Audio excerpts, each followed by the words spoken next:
En gina mana nyako jang ni rio makare machiegni cheno ni mar migago wai ikoni weche manyien tere kapar kod ochiko dweno mar adek gana rio prario kod ang'wen duto mosebedo katimore kor gwenge wai koreo makare mar nyisi mago motucho kotende kod masiche mabende mosebedo katimore pacho kamago magapaya kathieth dimbere jogo mabeno ero masira kod hinyruok mago mane chenro ni mar migago to mokwongo magi thuond weche. Jatend piny Kenya William Ruto keto koke chik mar osuru mar udi manengogi ogonyore par jot ma jatend piny e boma ma Nairobi. Ji abiriyo manoyudo hinyruok e masira mar apaya Mavoi ochwal gi ndege osiptende mantiere e boma ma Nairobi mar medo thieth makare. Frida Mokaya Boyani oyier kaka jatatije mar doho kuom higni 5 mabiro.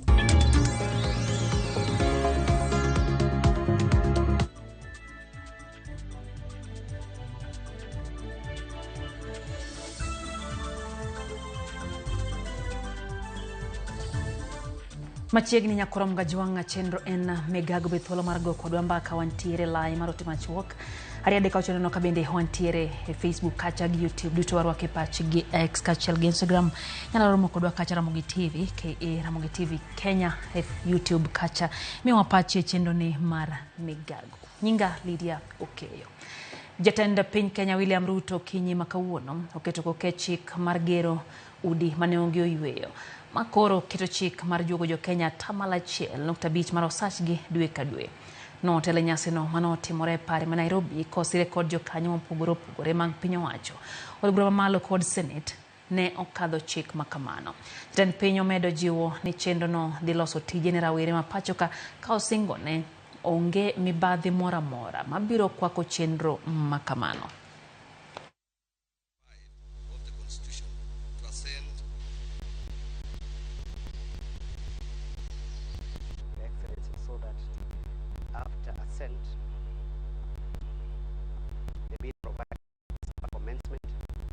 Naturally, is provides implementation of the affordable housing program. It creates a board for purposes of administering the affordable housing programs. That board, Your Excellency, is mandated to undertake certain things in law. The bill also establishes 4 components of affordable housing, including the social housing unit, which is for persons who are earning less than 20,000 per month. The middle class, which is for persons who are earning between above 49,000, and the general affordable housing for persons who are earning between 20,000 and 149,000, Your Excellency. Excellency, we have 45,525 units under construction, Your Excellency, under your leadership.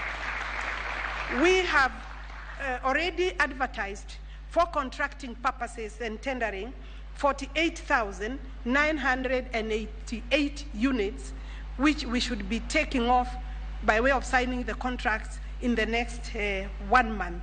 Categories karibu 3 ya ujenzi wa kuna social houses ambaye mortgage yake itakuwa 3,200 na mortgage percent 3%.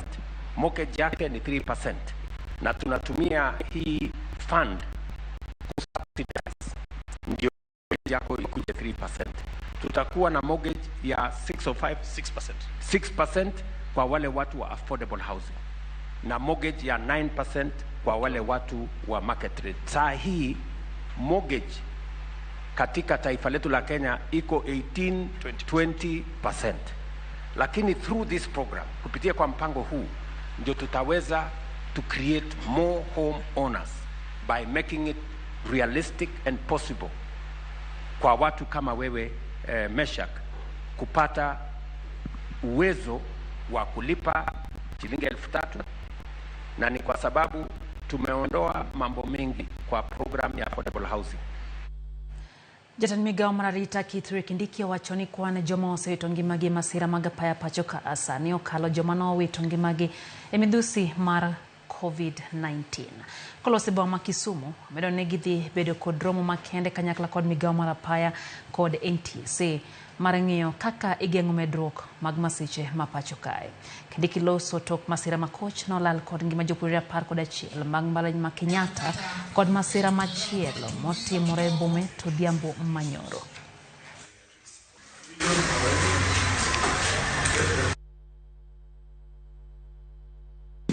A prison, this system.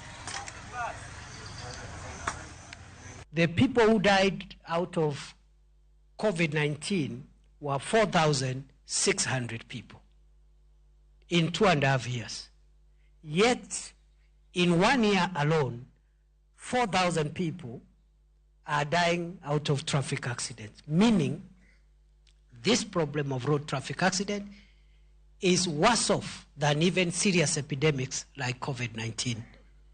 And therefore, I have had a discussion this morning with my counterpart, the Cabinet Secretary for Transport.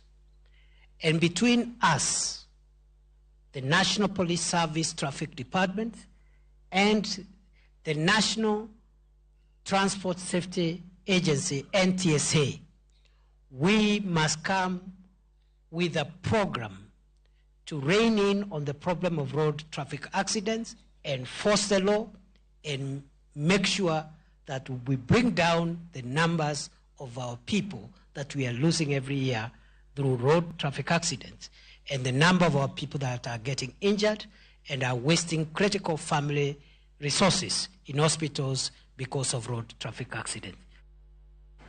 Mago mag thieth riwruog lakteche KMPDU ramo ni ok gibi winjruok mora mopogore kod mano mantiere winjruok mar CBA ka giloso tok wuok hermo manoke ti jagoro mar KMPDU Dav Jatela oseo migawo mar thieth kuom temo duoko piny osach lakteche gino made ataro mar winjruok gi motelo. While we are in this meeting, we've also learned with dismay that the Ministry of Health, the CS Health, wrote to SRC on 11th of March 2024 to reduce the salary of doctors, and particularly here by medical doctors, medical interns, by 91%.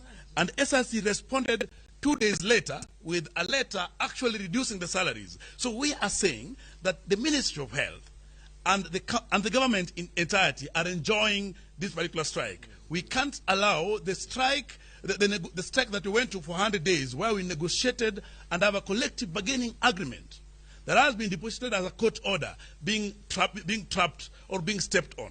We can't allow the government not to read the CBA, and therefore our strike is on.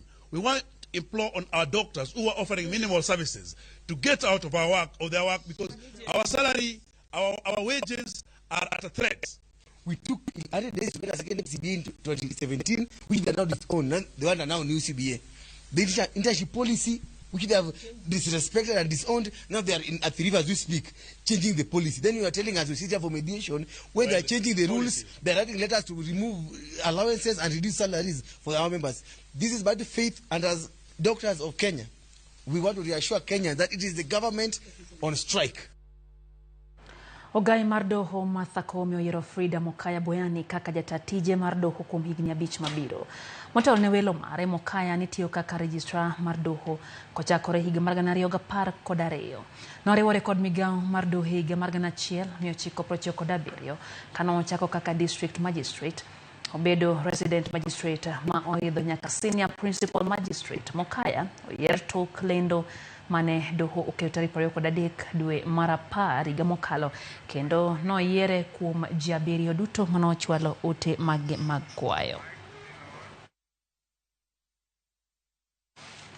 Kora mga jwang wadhi mbele gi weche manyien. Piny owacho ochako chenro mar piedho kembe maloso kong'o kaka yor tieko kong'o moko ma osekelo hinyruok kod lal mar ngima ne oganda. Kokalo ote ma ochwe kod jagoro mong'ere migawo mar arita Raymond Omolo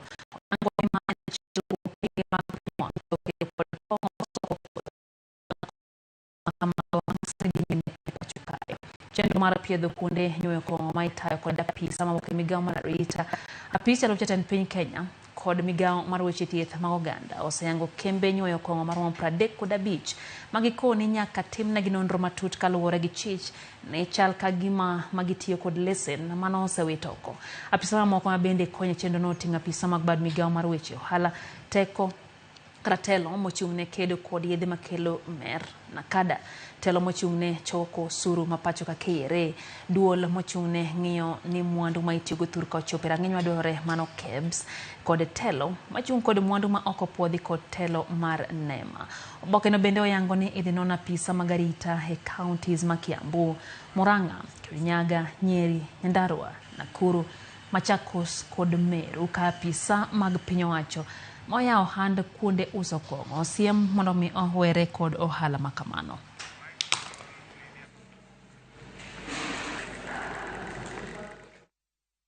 Kirinyaga County ma Homa Bay skundi ya wuoyi ma Orero Boys nyakwara Ramogi kama kuyo kwako skundi ya wuoyi ma Orero mayudre od bura Marangwe tok japuonjre mar klas 12 kao ngimane cho mar skunno okinyi makawuono. Ringre japuonjre no oyud kod jowetene ka oliero e tol sa 12:30 okinyi kendo mane ne gidhi luoko choche. Kalore kod ruoth mag gweng'no Andrew Kambo, ringre ochwale kar kano ringre ma Homa Bay Referral Hospital.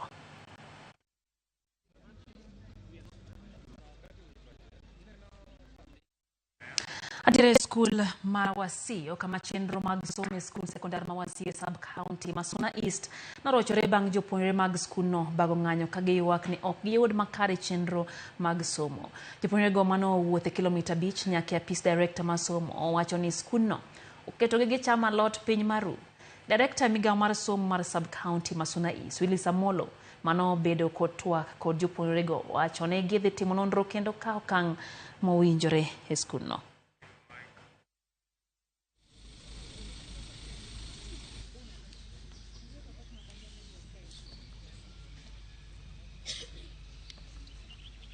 They gave us their issues that made them to walk to the office, and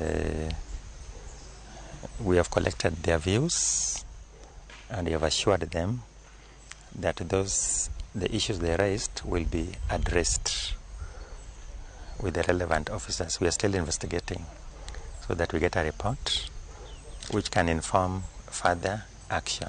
They mainly touched on issues of learning at school. Okay, the major one was learning practicals. They're not doing practicals and all that.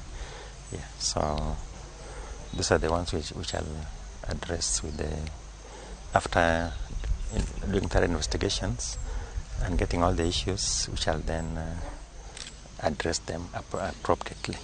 Then appropriate action can be taken to address the issues raised.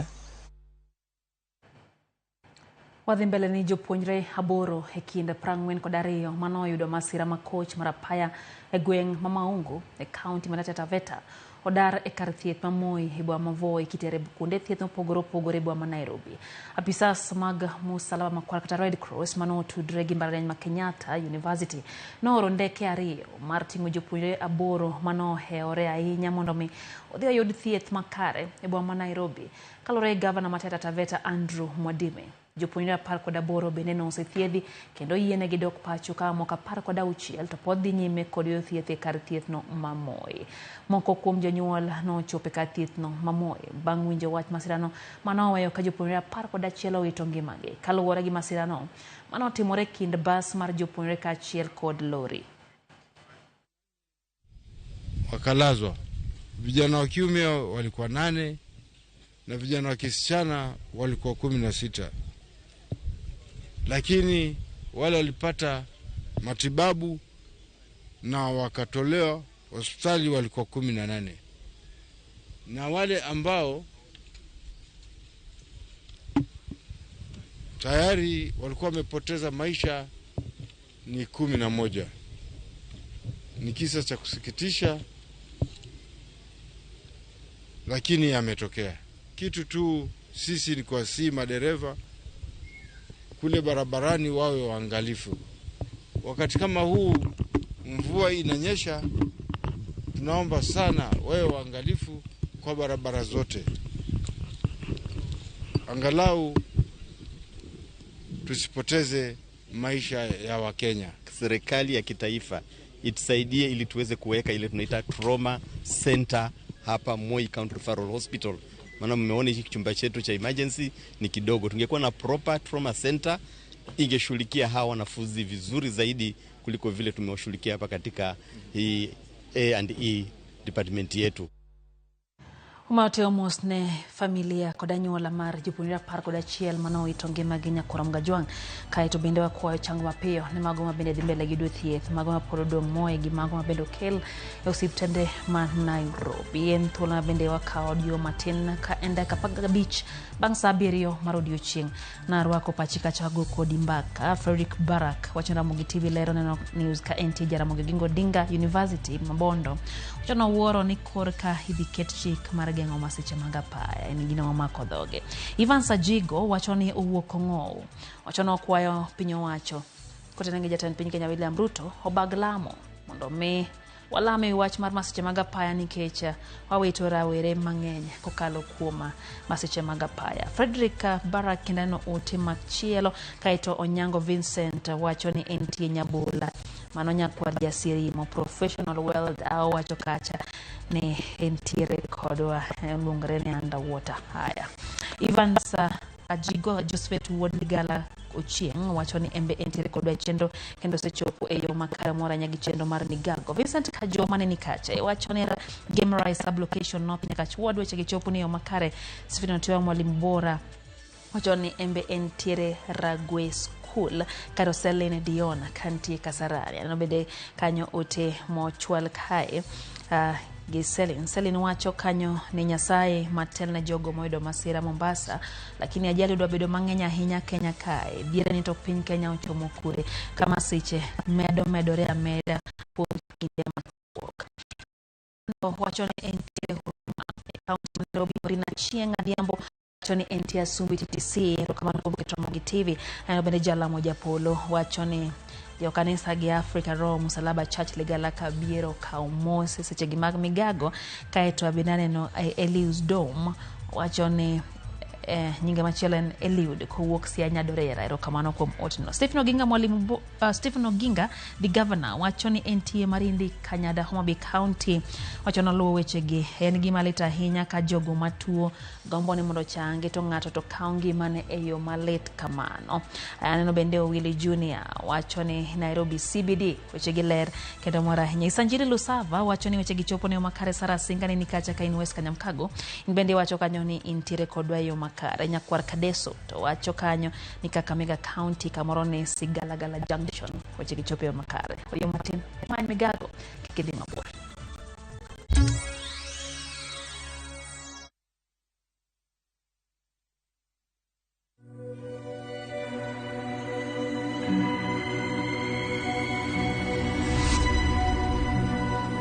People come to me and they say they get discomfort when they have ice cream.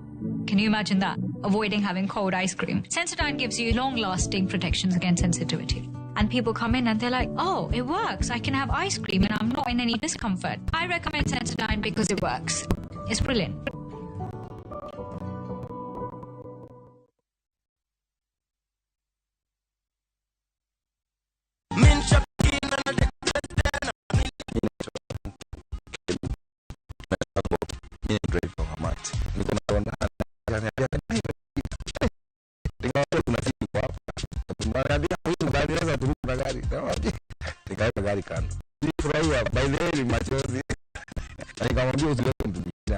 hapa mbele asione so mtu alikuwa anakuja na hapa mbele tunaweka manager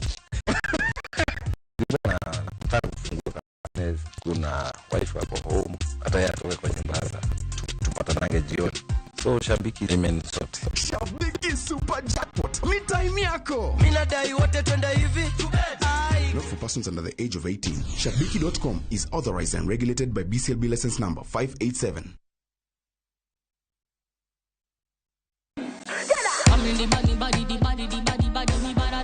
Kickby, winj mit mar thum kendo imiel radar. Kik od belo bai. Belo number 1. Gi twak mamulo rowere gi oganda duto. Ka in gi nyako ma tiyo, oneno mbele mayot moloyo nyako ma okusomo. Wakelo ni jongolo mopogore opogore. Mane mbak ndalo, chakre wuok tich nyaka tich abich, saa 8 odiochieng'. Mane RamogiTV.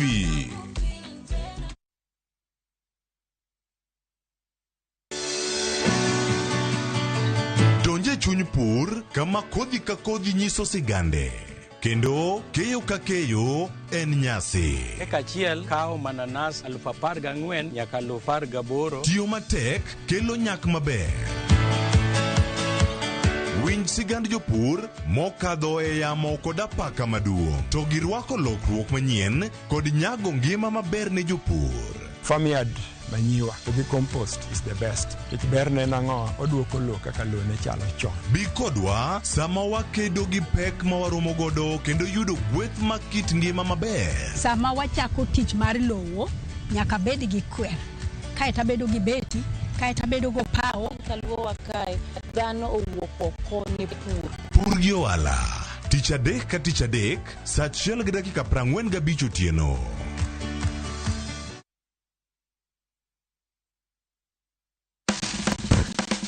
Kodwa kawayango kit chiemo mopogore opogore mawuok e pinje maoko koda mago ma iloso pachoka. En gi ring'o mang'eny to kosetuo kama ma inyalo kano ndalo mang'eny. Mamiyo lep chwadore kendo ni kod ndhadhu mopoto. Fueny maling'ling ma itiyo godo e loso chiemo ka in bende ipuonjori kaka inyalo loso mana e jikondi kanyo. Wakolo matut sigana mantie chiemo ka chiemo. Kawaromo kod jotendo mamiyo ndhadhu bedo gi ngima. Ma rech minyalo chamo ka numu. Ok ochuno ni tede. Ok ochuno ni tede.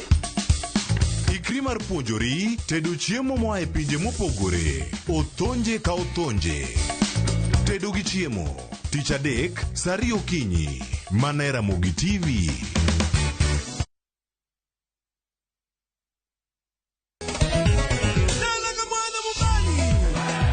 Ngoma Uwake en od jothum. Ngoma Uwake akelo ni mix mofwest. Reggae, ja, Rastafari. Always listen. Tuak gi jothumbe nyakoro mago janka mora magintie. People crave is the different. They crave the exotic. Yeni kila thum kare. Kama nene edition. Benga kaluka beat nyakura magajwang sukus kamwati mwana kama kitemana ngombo Jinga and Papa Ken Rio Sadek when Tabit Sapar Gaka Pagamit Sapagario Warum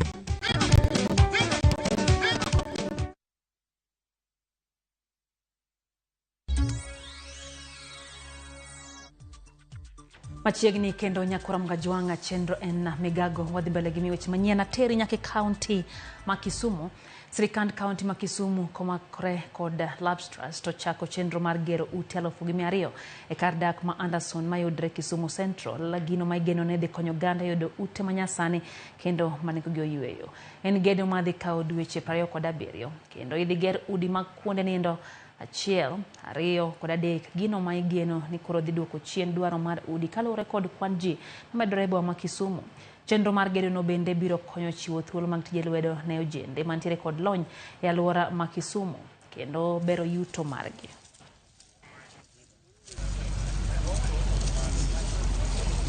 We are very excited to move this partnership that we have with the Kisumu County government.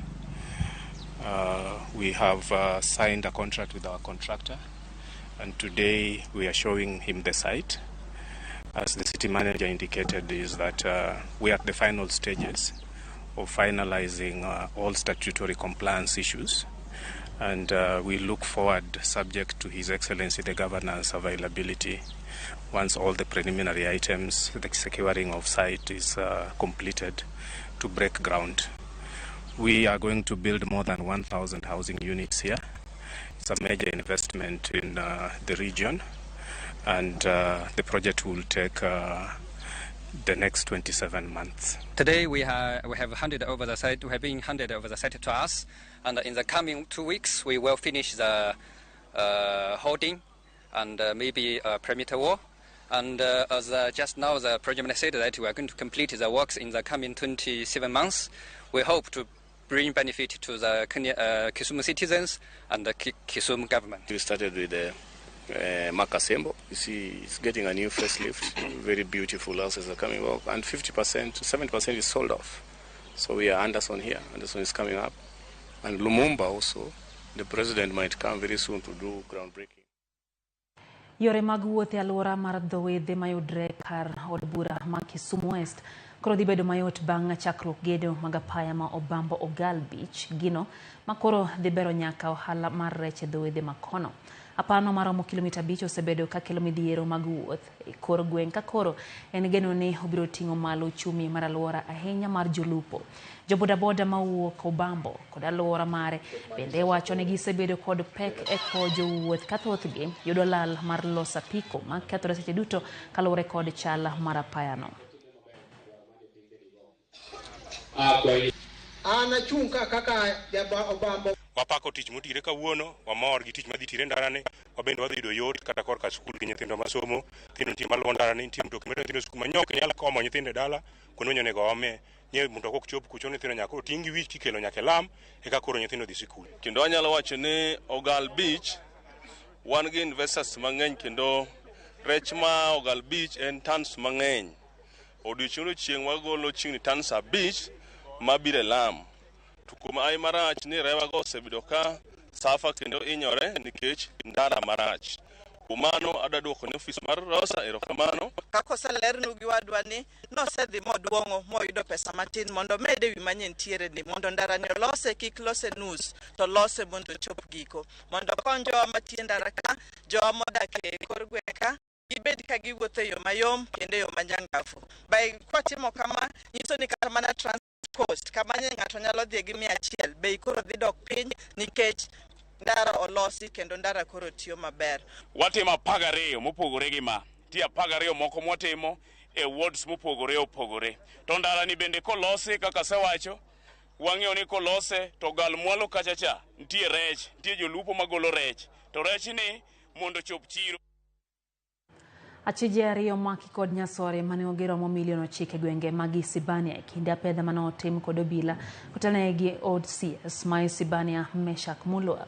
Jatend obila e county ma Migori Francis Nguli oyango ni nyasore gi noriko ting kod nyamburko mar nyadhi mar Prado ka owuok e piny mar Tanzania. Nguli wacho ni dereva mar nyamburko noto notemo yombo obila kata kamano ne gijuke kendo ne gimaka achije ariyo ka achich mar adek to noringo. Wacho ni achije gi odinne gi tesendo bila make hancha kai chano chwalo gi edoho. Tendo bila no wacho ni pod gi dhi nyime kod timo pedha ne jogo ma uso njaga kod yedhe ameroji jombe ariyo mokalo. Njaga manengo ne romo siling milion 20 no make tong Kenya gi Tanzania.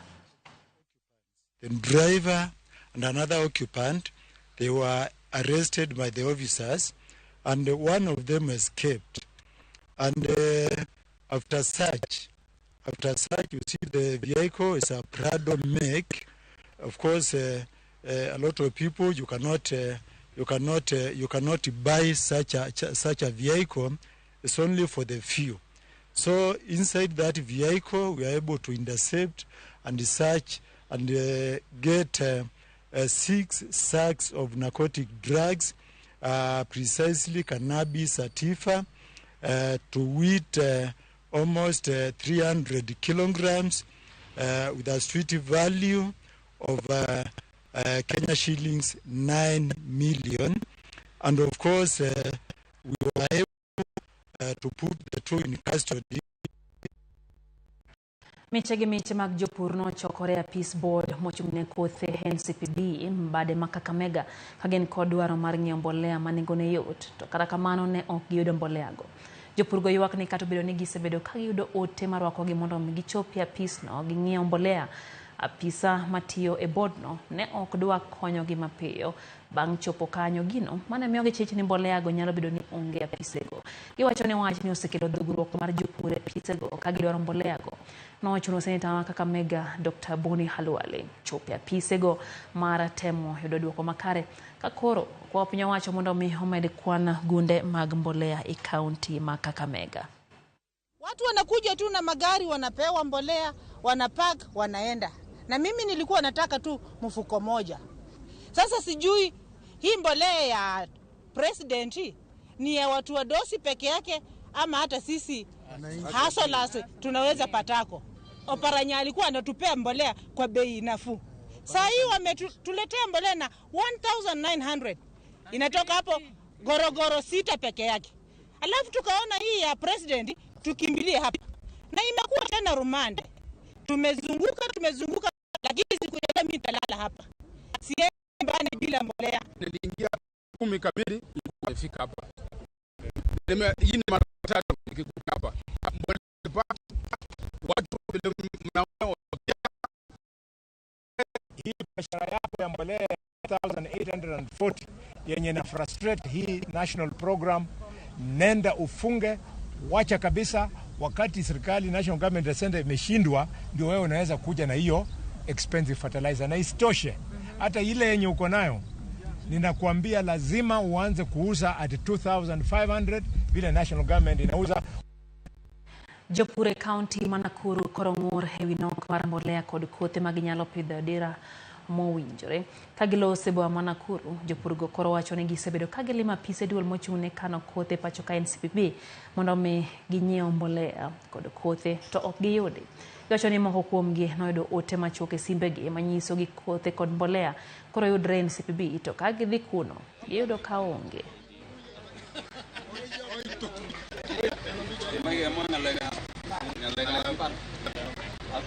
Mzuri sana.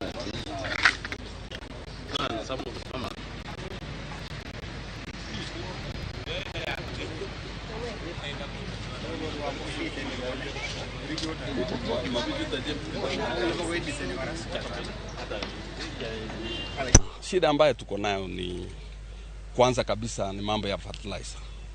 Fertilizer tunatumiwa na serikali na ministry kwenda kuchukua message. Baadaye ukienda National Cereals and Produce Board unaandikishwa tena mara nyingine na unaambiwa ya kwamba ngojea. Sasa unangojea message ikuje na ikuji. So hiyo ndio challenge ya kwanza kwa upande ya fertilizer. Na hii fertilizer ni kidogo. Hatupati wakati inayofaa. Kama wakati huu kuna wengine hata wengine tumetoka kule cereals na hakuna fertilizer. Mbegu imekuwa juu sana. Kenya si kampuni ambayo tunategemea sana. Hawatoi mbegu vile tunataka, ile varieties ya area zetu. Na hawasemi shida ni nini. Na tukiuliza wanasema mbegu nakuja. Lakini kwa ndani mwaka hii kwa matuka tumezunguka kwa matuka. Kuna mbegu aina 6218 haiko kwa Tukani, 628 haiko Tukani, 6210 hakuna Tukani, na wenye kutengeneza hii mbolea mbegu hawasemi hatuna mbegu, wananyamaza tu. Jotije makonye jolo ngima jomo chande kur mier motisni social workers e county ma Kakamega koro kwa serikal mondo mi hoyang tijgi kendo migi sirmo dwarore mondo mi gidhi mbele kod kelo lokruok e kor mier magitie. Kagilose kinde hingo odiochieng' social workers e piny ngima gane jotijego wacho ni gitiyo e kor mier kagitudre kod riwruoge makendo tich oganda CSOs kod riwruoge mamoko mag kor gwenge CBOs. Jachak riwruok mar Matungu Rural Poverty Alleviation Marpa Federico Molo wacho ni jotijego ong'eyo chenro duto mag kelo dongruok e pacho ka kendo gitiyo kod riekono e dhiro chenro mag dongruok e kor mier. Jakenat tich oganda Christabel Ilolo bende okwayo sirikal mondo mi osir lwedo chenro mag jotijego e yor chwalo negi omenda. New innovative ways on how they are going to work with the communities in different aspects or areas they are specialized in. This day, it is observed all over the world, and as you can see today, my fellow social workers here have joined us so that to ensure that our voice as social workers is heard all over. I'm just trying to urge our MPs, when this social workers bill comes to Parliament, please read it through, because we want the social workers to be known all over the world. And for Kenya, this body of ours, Kenya National Association of Social Workers, I think the government has forgotten about us, and we have many youth who have gone through the education system and they are seeking jobs. Serikali lazima isaidie kabisa katika hii social work, isaidie social workers ili wafikishe ujumbe vizuri. Kwa sasa challenges zao nyingi ni ukosefu wa fedha, ukosefu wa hela, na bila pesa hawawezi wakafikia maeneo mengi na hawawezi wakafikia watu wengi. Odoge boma Nairobi kanya koromga juanga teri nyake kadak makaren kama piny Kenya Rigathi Gachagua koroba Ramogi jo kanyo magin jopur mag avocado hepare makaren jopur go ng'iyo yore maloso hala kod pur no kabende gi wago wacho suru malo mai jogi jo kanyo mag pur wadhi achiel kachenya Karen hawinjere to twak makmano dhi nango. Washikadau wengine wataelezea kwa kindani pale chini ambapo hapo ndio najua makamu wa rais uko na interest na wale watu wako wako pale chini. Kama kuna sheria ambayo itaguza mkulima ama iguze wale vijana ambao ni mavijana wako, kama saa hii nakuambia unasikilizwa na vijana zaidi ya 1,000,000 wamenyamaza, wanangojea sauti yako leo, na tuko sure wewe kama baba yetu lazima leo utatoka na solution. Lazima leo wakulima watalala vizuri, kwa sababu waheshimiwa wetu waliongea mbele na wakasema ya kwamba hakuna mtu anaweza soma Bible yote, lakini kuna mzee alisoma Bible yote mbele yako na ukampea kitu. Lakini tunasema hivi, hata kama hiyo sheria ilipita, hiyo point moja ambayo inaguza primary produce of the farmer, hiyo bwana makamu wa rais, hiyo uangalie vizuri na macho mawili, na value chain yote ya avocado, everybody is affected. You don't be told that farmer akisikia vizuri, ati aggregator atasikia vizuri zaidi, ama exporter. This is a value chain. Kama mwili tu, ukiumiza kidole kimoja umeumiza exporter kule juu, ukiumiza mguu mwingine aggregator ameumia. Kwa sababu wakati nimewashukuru na Mungu awabariki. Nafasi nampa Monyu wa Njohi, Chairman Avocado Aggregators. Karibu.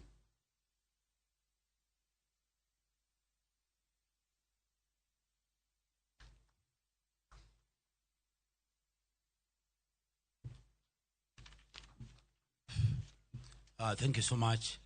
Our Deputy President of the Republic of Kenya, Mheshimiwa, how are you, brother? Rigathi. CS ambaye wako hapa, PS ambaye wako hapa, other leaders in this forum, ladies and gentlemen, habari zenu.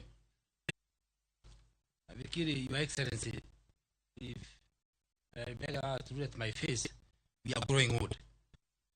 Back in 2nd February 1980, back in 2nd February 1980, that's when I took 4 boxes of avocado of Weche and took them to airport. If you calculate how many years are those, I'm talking of 45 years old in that sector of horticulture. The rest, all others have gone. I'm the only remaining mzee in this sector. I say thank you to God, because God has made things happen the way I have been thinking all along before I erupt or I move from this sector. I just felt laughing because there is a main purpose that brought us here, and we should not waste time, and we do not try to tell our little brother, because the president is our little brother.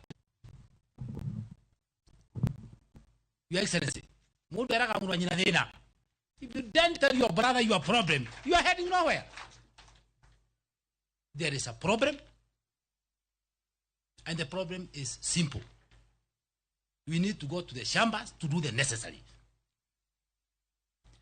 I don't want to blame members of parliament, because you have been hearing the Matajagwa meeting. It is me who called it. And I invited my sisters and my brothers. When I heard the noise from our mothers, I'm humbly conveying this message to you. We will rely with you, and we are on your shoulders. Those are the big stories of who is who are not important. Our request is this, simple. And this is the information from our mothers, our brothers, our sisters, from the ground. Let us not be killed by this tax. Koromo jamano kanyo en romo mar jopur mag avocado ka giromo kanyo gi Rigathi Gachagua jatend piny Kenya ma Kenya kae ma bende koro gichako keto kanyo paro bende nyalo loso sekta no mar pur mar avocado. Abro mi buku mar wach no kaka pango dhi bedo e kar dak ma Karen e kaunti ma Nairobi. Wadhi mbele. Jan migawo mar arita Kithure Kindiki omedo jiwo lendo manogol mar wilo bila mosebedo tesendo bila kuom higni 3. Wacho ni ma en yono mar neno ni jopiny oyudo chenro makare mag obila kendo nyayo arita makare. Wacho ni nitiere obila moko mobudhe tesende kuom higni buora kendo koro ok gichwal tijegi kaka dwarore. County team here led by the county police commander and the other heads of agencies to make sure that all officers who have served for more than 3 years in Kakamega County and are still serving, they must leave as soon as possible. Na mimi nataka hiyo report ya mahali tumefikisha. Not just for Kakamega, all the other counties in Kenya. Kama mtu amekaa, officer umekaa hapo 3 years, tutakutafutia station nyingine uende ukahudumie watu ya Kenya. Kwa sababu umekaa pale umejawa na kiburi, unaanza hata kudharau wakubwa wako kwa sababu umejuana na kila mtu hapo, umejuana na wale wanauza bangi, umejuana sijui na nani hapo. Sasa wewe utafanya mambo ya kutekeleza sheria namna gani kama wewe umejichanganya na mambo ya pale? Chenro mag lupo dhi nyime gi rochore dho wath machuowe mayudre kar chungo od bura makara chuonye kaunti ma Homa Bay mopong' kawuok e nam Lolwe. Pong' mar nomiyo jolupo dar kadhi e dhowedhe mamoko kendo rocho koda ka ohala maggi. Awinjo ripod no koya ir jafwambo moro ma Homa Bay hali abich.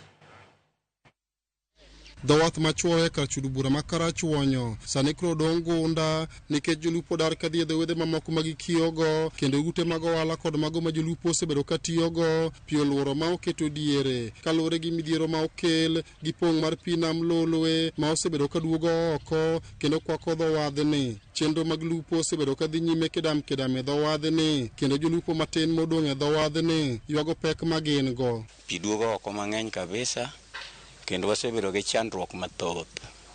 Chandruogni osemako jolupe konde ka konde kendo en report mwasebedo kwa wuoye weche mag lupo kata weche mag chandruok mar pi mabiro kani to okang' malong'o maber mosekaw no malero kwa seneno. Kaka wadhi nam sano nyalo pi nyalo wuondwa no onge ka wang' gimoro sama saa 5-6 pi oduogo.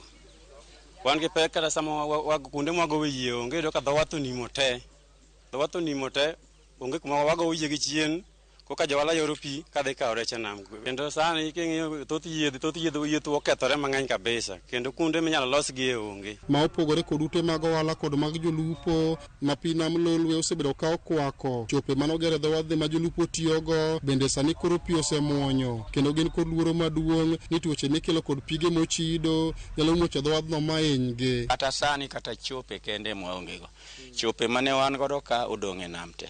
Kaka ji konyore ka ok yot. Wadwaro ni mondo Homa Bay County owuok motegno e wach mar loss and damage fund.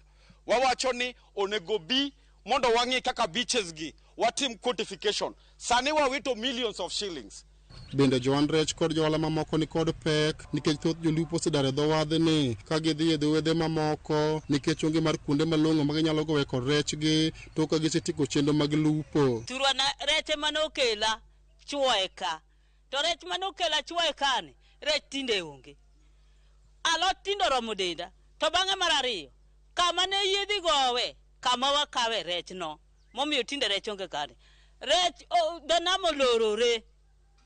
Dho nam pi obiro nyaka oko emiere kuma ne ji odake pi obire. Koro wan kaka johala wakia kuma wanyalo dhiye nikech namno ema kwa dhiye to nyithindwa dhi sikul. To wasechiwo ywakwa ne jotelo mane wayiero kata jatelo manyono mondo bi onewa kama wachandore onge.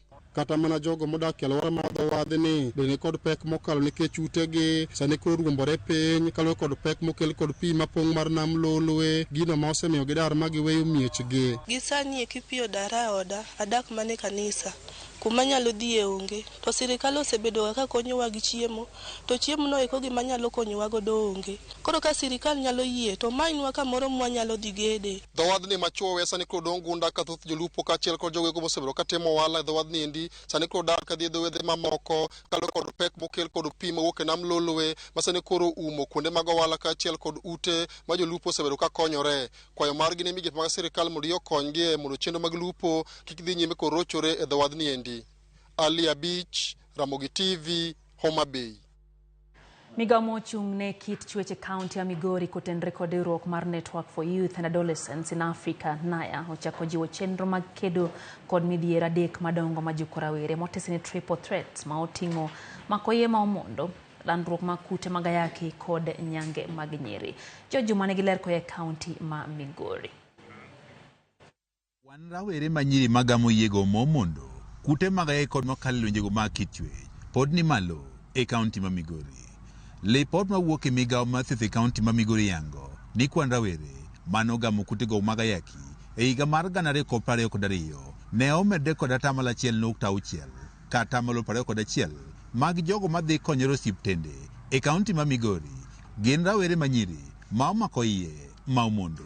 Kaka yo mar kedo kod midhieche adekgi ma juko rawere e kaunti ma Migori, riwruogno mar Network for Youth Adolescent in Africa (NAYA) kawo tende kod migao mochune kit chwech e kaunti ma Migori chako jiwo chenro mar chupo ni rawere e yore mag geng'ruok. Sama gibiro e sports to wayudo nyithindo wawuoyo godo, wayudo jomadongo wawuoyo godo, wakelo wachonegi niya, nitiere gigo maricho ma pod ji timo kaka kuria ka machalo tero nyithindo manyiri nyange.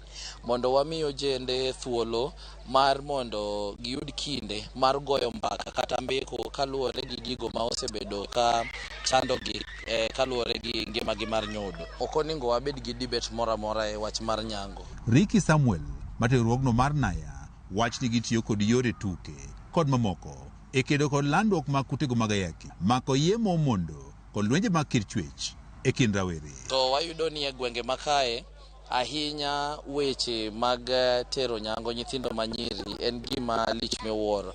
Koro wawacho ni nyithindo gi komigi thuolo machalo kamae, gibiro gibedo kanyachiel, giwuoyo, ging'iyo ni ere yore ma ginyalo konyore godo mondo kik gibed achiel kuom nyithindo ma itero nyango. Ricky wacho ni chenro ni mar puonj geta ahinya gwego mag Kuria malwenje mag kit chwech kaka nyange mar nyiri pod ni malo. Pod wamedo siro kata wamedo jiwo ni kidienje mopogore opogore ma rito mag arita nyithindo oningo med nguso kata med dhiro nyithindo gi kata gi jonyuol gi bende mondo wang'ini kata chike moketi ka be waluogi be gin chike ma oridore moromo. Tumeanza ilikuwa juu sana, but venye tunaendelea naona ikididimia kidogo. Nina matumaini ya kwamba kwa muda wa miaka 1 ama 2 hii kitu itakuwa imeisha. Rawere mathoth wach ni ng'enygi pok oyudo puonj makare mar kedo kod lwenje mag kit chwech, geng'o landruok mag kutego mag ayaki kaachiel kod mako iye momondo. Kuna changamoto tunapata pale penye unapata mvulana hajui maana yoyote ya msichana ambaye hajakeketwa ama umuhimu wowote. Sasa tukiwaweka kwa mafunzo wa watu wote, at least tunatoa watu kutoka kwa step yenye walikuwa na hiyo mentality ya kitambo, tunaweka sahihi. Director migao mang'iyo weche ma otende kod kit chwech e kaunti ma Migori Lilian Okomo wacho ni kaka kaunti ma Migori giketo e tim chike makedo kod lwenjego mag kit chwech mondo koro kony e duoko piny midhieche adekgi. Ng'ano moyudi kotero nyathi manyako nyange en imake, mano ni e polisi. Riwruoge mag oganda e kaunti ma Migori jiwo piny owacho mar kaunti ma Migori mondo koro ket bajet mabor ma inyalo tigo e kedo kod mako iye momondo, landruok mag kutego mag ayaki kaachiel kod lwenje mag kit chwech. Juma, Ramogi TV, Migori. Thuolo machielo nyakor mga jwang' wakawo yue chenro mar migago VDJ mano Manu Katel wacho ni entiere Chebukaka, wacho ni anapongeza kipindi akiwa na mke wake Betty Ochieng wawacho na RamogiTV. Erokamano mano. Neno ote marotieno mirei kanti Kikuyu Fibio lielo wacho kanyo ni entiere kodeyo makare lungre nyathio lielo entie ngomongo. Erokamano kuom ket RamogiTV. Odhiambo Joseph Kombo to wacho ni weche gichopo ne Alego Siaya. Erokamana kao mos mar jo Alego. Wuod nyar kamae aneno ote mari wacho ni weche gichopo ni achiel kachiel ma Eldoret Langas Kisumu Ndogo. Wacho ni woro sana masiche magapaya masane timore pacho kae. Mano John Ponde. John Adundo kantiere Ugunja. Erokamano John Otieno bende wacho ni letnde kaka kijana kaungimane kijana mantiere school. Imano pio kanti Nyakach kayo tai Kasuchien kanti Kakamega Albert Gwea kanti Changame Mombasa neno otimari inbende wayo matin na main migago odo kwa mathoko kwa kamago magtu Kenya Koromula Juanga kikili mabor.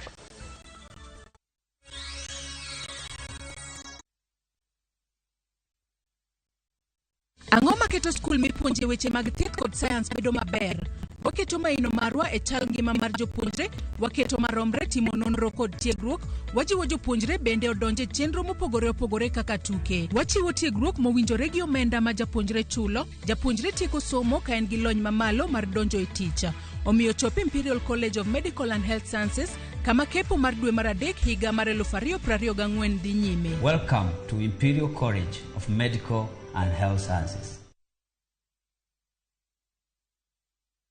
Ase wacho ni nyathini toko winja to sani oseguro tiende dalani. In a world where faith, Yesu Kristo malamo ni fear, sacrifice, and the complexities of father-son relationship collide. The son must choose his path and his own legacy.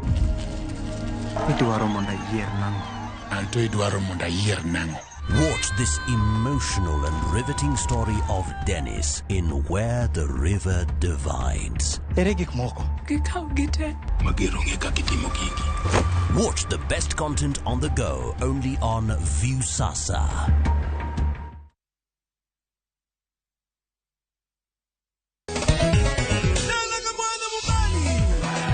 Ngoma Uwake en od jothum. Ngoma Uwake akelo ni mix mokwesto. Reggae, ja, Rastafari. Always listen. Tuak gi jothum nyakura mago janka mora magintie. People crave is the different. They crave the exotic. Yeni kila thum ni kare. Kama nene edition. Benga kaluka Cha beach nyakura magajuang sukus kamwati memana kama Kitemana ngoma wake nyinga en Papa Weekend ukich kichario kichadek kichangwen kichabich sapar gidaka paga beach nyaka sapagario warom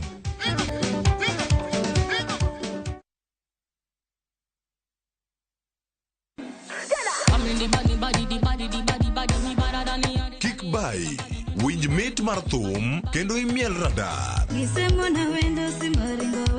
Kik od belo bai.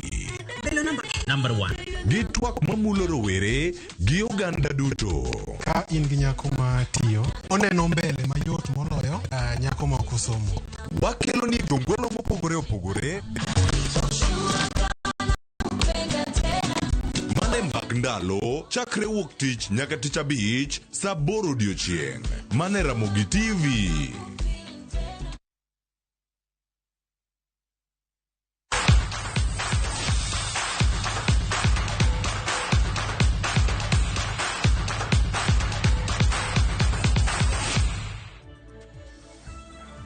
Machiegni mago mag tuke nyakura mgajuang. Kaka yoro dhialo weche mag tuke kachiel gi puonjo ganda yore mag rito alwora e kaunti ma Kwale, riwruok ma ok mar piny owacho ma Kwale Sports Excellence ochako chenro mar tiyo gi weche mag tuke riembo ndigni mar chopo lek ma kamago.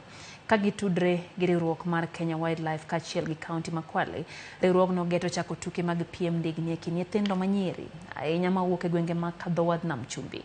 Bende en yorno makende mariwo Uganda miluongo ni Roosevelt Sable miyudo mana e kaunti no ma Kwale kende. Tutakuwa na mashindano ya kupeleka baiskeli